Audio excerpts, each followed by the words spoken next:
नमस्कार दर्शक बंधु पवित्र चलतु जाणी नवा दिन सबकि टॉप न्यूज अपडेट देश विदेश आरंभ कर ओडिशार समस्त गुरुत्वपूर्ण खबर जापर आज वीडियो न्यूज देखा पूर्व आपण अनुरोध न्यूज गोटे लाइक कर चैनल को सब्सक्राइब कर दिंतु चलतु नजर पकेबा आज प्रथम खबर पर। आज प्रथम खबर फुलुची सुवर्णरेखा तलिया गाँव में पशिला पानी उपर मुंडे लगाण वर्षा पर बालेश्वर जिलार जलेश्वर बस्ता भोगराई ब्लॉक रे सृष्टि होती बनिया परिस्थिति।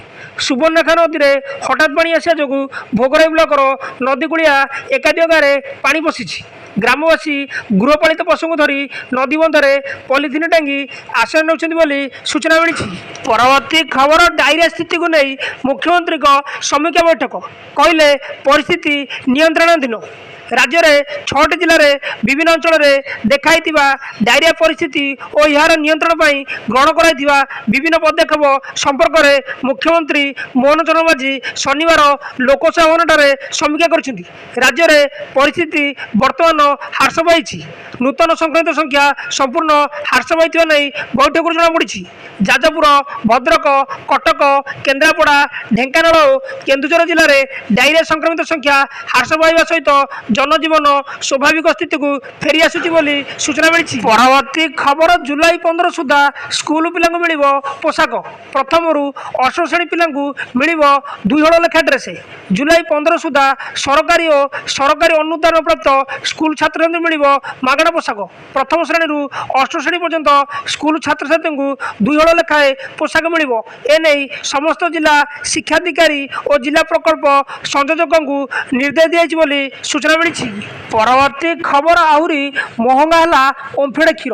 ओडिशा राज्य समवाय क्षीर उत्पादक महासंघ क्षीर दाम 2 टंका वृद्धि करिछि अर्थात प्रीमियम टोन क्षीर लिटर रे कंपनी 2 टंका वृद्धि करथिया बेले ओमफेड गोल्ड क्षीर लिटर रे 4 टंका वृद्धि कराइछि। नुआ दाम वृद्धि नहीं ग्राहक मध्य तीव्र असंतोष देखाई बोली सूचना मिली। परवर्ती खबर पुणी बढ़ला सुना दाम। देश राज्य में जारी होती सुना और रूपार नुआ दर 24 कैरेट 10 ग्राम सुना दाम 1,750,000 टका रही। गतकाली 1,480,000 टका थिला एथिरे 270 टका वृद्धि होईछि। 22 कैरेट सुना दाम 10 ग्राम को 92,350 टका रही। गतकाली 92,100 टका थिला एथिरे 250 टका वृद्धि होईछि बोली सूचना मिली। परवर्ती खबर नवीन बाबू को आशु आरोग्य कामना करी राम मंदिर रे दीप जलिले।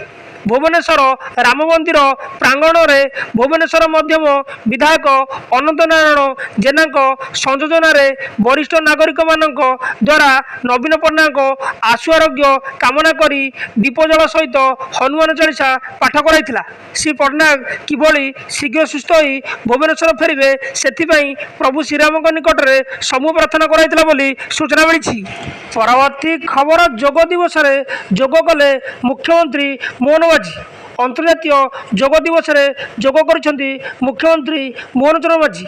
कलिंग स्टेडियम रे मुख्यमंत्री उपमुख्यमंत्री समेत अन्य मंत्री मैंने भी सामिल होती। मुख्यमंत्री कहते जे जोग केवल एक व्यायाम किंबा जोग को किसी आसन मध्य सीमित रखा उचित नुहे। शारीरिक व्यायाम ठारू यार स्थान बहुत उच्चर बोली मुख्यमंत्री कहते बोली सूचना मिली। परवर्ती खबर कंदरपुर को गढ़ला ई बस। राज्य सरकार 1 वर्ष पूर्ति उपलक्षे 100 ई बसर शुभारंभ कराई। प्रधानमंत्री नरेंद्र मोदी जनता मैदान शुक्रवार दिन ई बस सेवार लोकार्पण करते।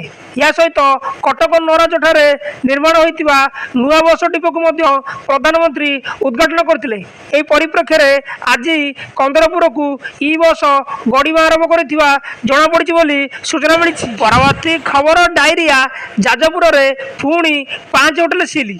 जाजपुर में आउ 5टी होटेल को सील कराई। जाजपुर में डायरिया दर्पण तहसिल प्रशासन आउ 5टी होटेल को सील कर। चंडीखोल में गोटे होटेल और बालीचांदपुर में 4टी होटेल को सील कराई। समस्त होटेल दर्पण तहसिल विचार विभाग प्रशासन अधीन अच्छी। यही होटेल गुड़िक 14 जुलाई पर्यंत बंद रही सूचना मिली। परवर्ती खबर रथयात्रा वर्षा भिजिवा संभावना। जून 27 पर्यंत ओडिशा रे वर्षा पूर्वानुमान बंगोपसागर सृष्टि होता लघुचाप गति कर झारखंड निकट में दुर्बल होती। याद्वारा झारखंड और संलग्न अंचल निकट में एक लघुचाप क्षेत्र परिणत होती। यह आसंता 24 घंटा मध्य आहरी दुर्बल हो किंतु ओडिशा रे वर्षा 27 जून पर्यंत जारी रहिबो। फल जून 27 रे अनुष्ठित होबाकु थिबा प्रभु श्री जगन्नाथ रथयात्रा चलित वर्ष वर्षा भिजिबा संभावना सृष्टि होइछि बोली सूचना मिली। परवर्ती खबर वर्षा पे अलर्ट।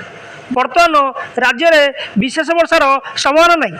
आसंता 3 दिन कांबा घड़घड़ी सह हालुकारु मध्यम धरण वर्षा हो पारे, मात्र बड़ वर्षा किंबा विस्तृत अंचल भिजिबार संभावना नहीं। उत्तर ओडिशार किछि जगह घड़घड़ी सह 30 रु 40 किमी पवन आशंका नहीं सतर्क सूचना जारी कराई बोली सूचना मिली।